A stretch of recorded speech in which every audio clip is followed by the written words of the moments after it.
ভারতে ছড়িয়ে পড়েছে জেনজি বিক্ষোভের আগুন। নিট প্রশ্নপত্র ফাঁস ও শিক্ষামন্ত্রীর পদত্যাগের দাবিতে জেনজিদের আন্দোলন নিয়েছে নতুন মোড়। আন্দোলনরত ছাত্র জনতার উপর পুলিশের লাঠিচার্জ, টিয়ার গ্যাস নিক্ষেপের প্রতিবাদে যেন ফুঁসে উঠেছে গোটা দেশ। এরই মধ্যে এই আন্দোলনের সমর্থন দিয়েছেন প্রায় সব বিরোধী দলের নেতারাও। সবশেষ দাবি আদায়ে দেশটির প্রধানমন্ত্রী নরেন্দ্র মোদীর বাসভবনের সামনে অবস্থান কর্মসূচি পালন করেন বিক্ষোভকারীরা। সেখানে সরকার বিরোধী স্লোগান দিতে দেখা যায় আন্দোলনরতদের। এরপরই প্রশ্ন উঠছে, এই আন্দোলনের মধ্য দিয়ে কি নড়বড়ে হয়ে উঠছে মোদীর গদি?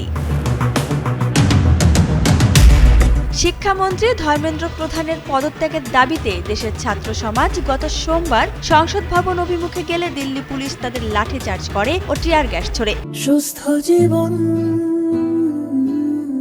সুন্দর পৃথিবী।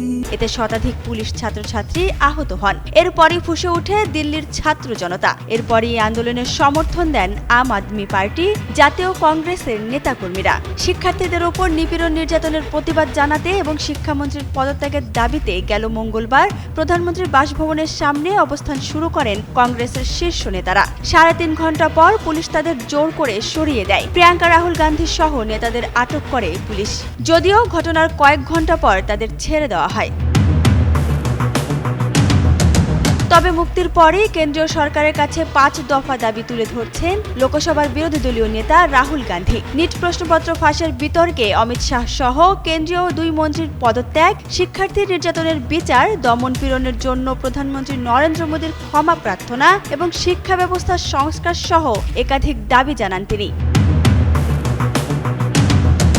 তবে শিক্ষামন্ত্রীর পদত্যাগে নারাজ মোদী সরকার। এতেই বাড়ছে উত্তেজনার পারদ। অন্যদিকে দাবি আদায় না হওয়া পর্যন্ত আন্দোলন চালিয়ে যাওয়ার হুঁশিয়ারি দেন জেনজিদের ব্যঙ্গাত্মক সংগঠন ককরোচ জনতা পার্টির নেতা অভিজিৎ দীপকে।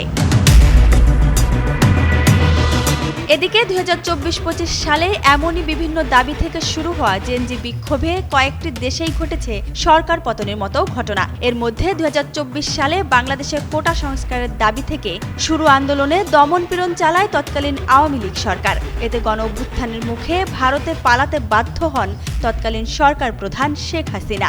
এছাড়া সবশেষ 2025 সালের সেপ্টেম্বরে দুর্নীতি, বেকারত্ব এবং 26টি সামাজিক যোগাযোগ মাধ্যম বন্ধের প্রতিবাদে নেপালে হাজার হাজার শিক্ষার্থী রাজপথে নেমে আসেন। এতে এক পর্যায়ে ঘটে কেপি শর্মা ওলির সরকার পতন। জেনজিদের এই বিক্ষোভ ভারত সরকার দমাতে না পারলে বেগতিক হতে পারে পরিস্থিতি, এমনটাই মনে করছেন বিশ্লেষকেরা। নইলে দেশটির প্রধানমন্ত্রী ও স্বরাষ্ট্রমন্ত্রীর পদত্যাগের দাবিতে আন্দোলনের টান পড়তে পারে প্রধানমন্ত্রী মোদীর গদিও। Isabella Isha, Jugantor news.